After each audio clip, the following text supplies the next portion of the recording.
యేసయ్యకు, పరలోక తండ్రికి, పరిశుద్ధాత్మకు కృతజ్ఞతాస్తుతులు నోటితో చెల్లించడమే కాదు, కృతజ్ఞత కలిగి బ్రతకాలి.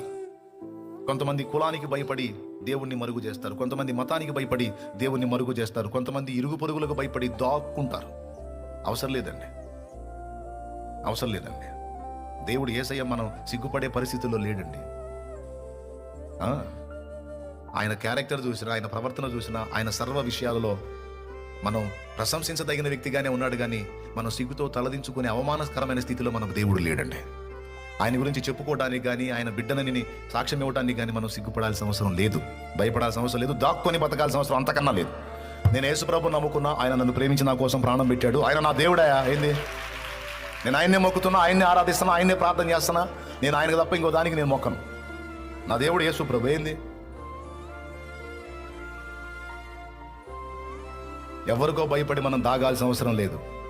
దేవునికి సాక్షిగా రోషం కలిగి ఉండాలి. కృతజ్ఞత చెప్పుటయే కాదు, కృతజ్ఞత కలిగి బ్రతుకుట అనేది చాలా కీలకమైన విషయం.